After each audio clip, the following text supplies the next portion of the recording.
Welcome back to Set Streets and Eats, guys. I'm Chris Bauer. I am in Huntington Beach, California, in front of an Arby's. Now, this might not look like your typical Arby's, and there is a reason for that. I wanted to talk about the history of Arby's, and the Arby's behind me is one of the original buildings. Now, Arby's was not started anywhere near here, it was started in Ohio. But because this is one of the few remaining original buildings left, I thought this would be a good location to talk about the history of Arby's. And we're gonna go in and do that and get a little something to eat. I'm not wearing quite the appropriate t-shirt. However, this is a fast food t-shirt. It is my White Castle t-shirt. I did not have an Arby's t-shirt. I did have a White Castle t-shirt. So I thought it's slightly appropriate. Of course, got my White Castle t-shirt from 80stees.com. You can find these White Castle t-shirts and others like it at 80stees.com, and anything from the 80s and 90s. Just click the link below in the description of this video. Check them out. If you like, movies from the 80s, TV shows, video games, Chuck E. Cheese, Rockfire, anything my channel covers, they've got a t-shirt for it, and you can click that link. Helps them out, helps my channel out, and that's a win-win-win. 3 wins right there in a row.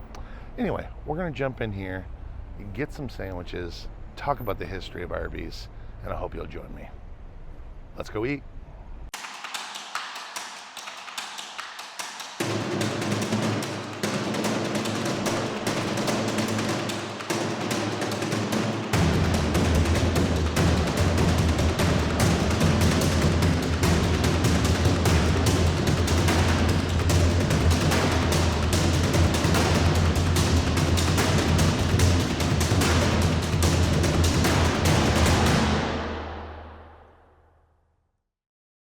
Good roast beef sandwich would take you 4 hours to make at home.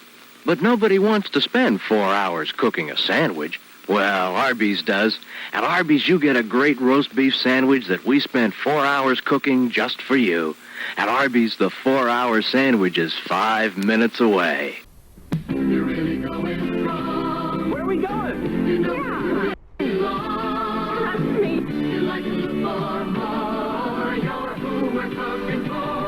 So welcome to Arby's. You're right where you belong. Welcome to Arby's. If you love lean roast beef and tender, juicy chicken, You're right where you belong. Still got the original logo in the tile on the floor. That's pretty awesome.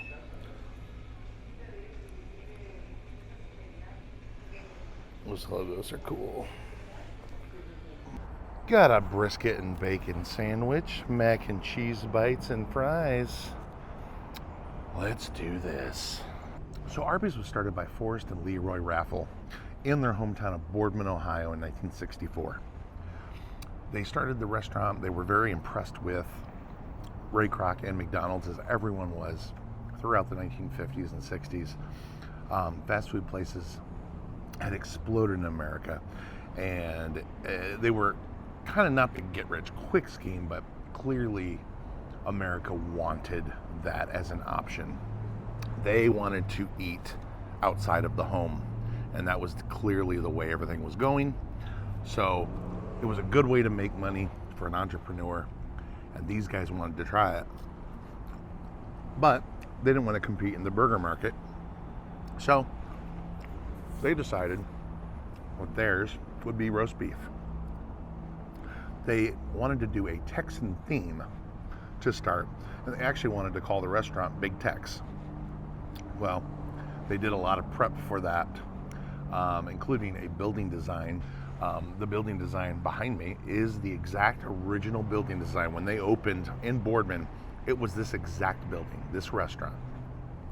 And that's how it looked in Boardman, which is why I selected this, because there's so few of these around. In fact, I haven't found another one. I'm sure there are, but this building was the exact looking one that they opened in 1964.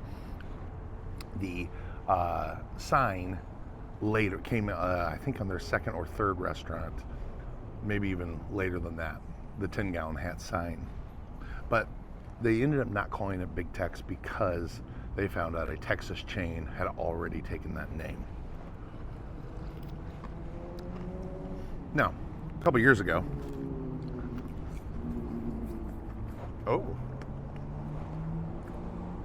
those mac and cheese bites are awesome. Wow. A couple years ago, there was a meme going around. I'm sure you saw it. That said something like, I was today years old when I realized Arby's stood for RB, roast beef. And everybody's like, oh, I didn't realize that's what Arby stood for. Well, that's incorrect. However, it does stand for RB, but it actually stands for Raffle Brothers. But it is the way they said their name. They named it after themselves, Raffle Brothers, and then they spelled it ARBYS. So it is called Arby's that way, but not standing for roast beef. They just serve roast beef. Anyway, you can still notice some old touches from that Texas theme still around in the restaurant, like the old steer head in the tile of the restaurant that was part of that design. And of course, the 10-gallon hat. It was supposed to be like the cowboy was riding the saddle restaurant, bucking on the horse with the 10-gallon hat. That was kind of the original idea behind that whole design. And now you've no doubt seen these 10-gallon hat signs around. They're still around. Several cities have them. The Arby's that was near my house growing up on Miller Road in Flint, Michigan, still has one to this day. One of those old signs. They have a new Arby's that's been rebuilt. Those box-like Arby's, just like McDonald's is doing, but they still have that old 10-gallon sign. And but it's so cool to see this original building because there's so few left. You just don't see these anymore. And in 1964, this is exactly how it looked. It's kind of the same as the Downey, California McDonald's. I mean, that's how the old red and whites looked. This is the exact same thing. This is how the first Arby's looked. Arby's is a big, juicy roast beef sandwich. Arby's is a with that horsey sauce. Arby's is a delicious dinner. Hey, gang, how about a change of taste tonight? Arby's is a big, juicy, fresh, wholesome, lean, luscious. Arby's is a big, juicy, fresh, wholesome, lean, luscious. Arby's is a big, juicy, delicious change of taste. Now, the brothers ran it for over 10 years themselves, expanding it. Even had a public offering, trying to grow it. And they grew it in hundreds and hundreds of locations nationwide. But I ended up having a lot of problems financially. Had to file for bankruptcy at least once. Finally ended up selling it outright in the late 1970s to RC Cola. They stayed on for a little while and then finally retired. But today, I forget the company that owns it, but they have over 3,400 locations worldwide, and they're everywhere, you know. I'd say the gamble paid off. I think a lot of people like roast beef. I'll be honest with you, I think their burgers are actually a lot better than their roast beef sandwiches. Arby's usually has really good burger offerings. Whenever they do a burger, I usually try it, and it's almost always excellent. I have no idea why this place never got remodeled, but it's awesome. I mean, it's literally like a time capsule. This is exactly how it looked in 1964, to the outdoor tables and everything. It's pretty crazy. The only thing that's been modernized would be the counter area, and I'm sure the kitchen. Everything inside it's completely dated the way it was originally.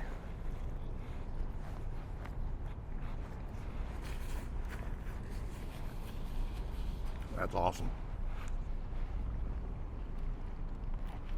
What's crazy is I have to imagine there was very few things here when it was new, because across the street is a very modern mall. Very modern. There's a big photo show, but it's very upscale area. There's an In-N-Out right next door, but it's very high-end looking around it. Very modern looking around it. So I don't know. It's just interesting. It's kind of the oldest looking thing around here.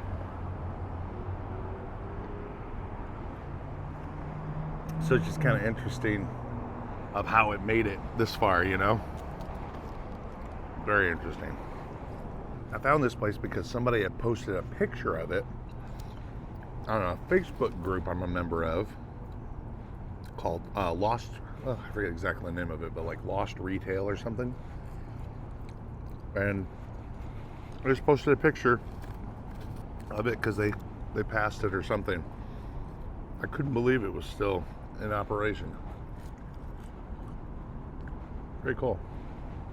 Arby's premieres the Roast Beef Deluxe. Do the deluxe at Arby's. You'll love the delicious taste of Arby's very classy but very affordable new Roast Beef Deluxe. Heaped high with our lean, tender roast beef, then topped with tomatoes, lettuce, and mayonnaise, all on a long, hard-baked deli roll. So come to Arby's and do the deluxe. Delightful. Delectable. Delicious. Roast Beef Deluxe, one of 4 great deli specialties at Arby's. Further showing its age, guys. This Arby's doesn't have a drive-thru because they didn't have those in the 1960s when this place opened.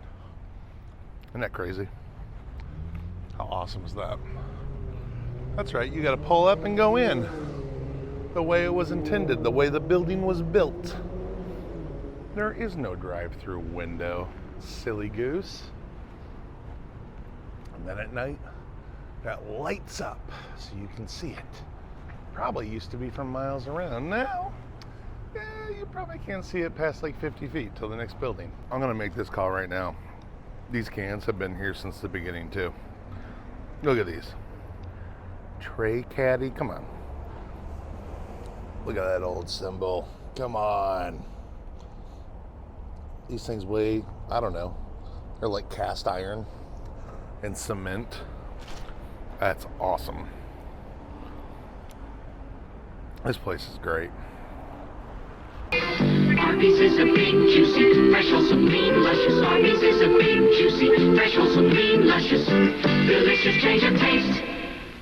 Well, guys, I hope you guys enjoyed my history of Arby's at one of the original locations. Don't know exactly what year it was built, but it was definitely early. Could have been the 60s. I don't know how long they did this building design, probably into the 70s. So it could have been in the 70s as well. But it's pretty awesome. And the original building is actually still in Boardman, Ohio. It's no longer an Arby's. I believe it's a scuba diving shop or something, or a fish shop or something like that. I'll put a little clip of it up, but it's still there. And you can still definitely see the shape of what it was. And it matches this. But the fact that you can still see this, eat at it, and see the history of what this was in 1964 right here in Huntington Beach, California, that's worth the trip. Hope you guys enjoyed it. We'll see you at the next one. Bye now.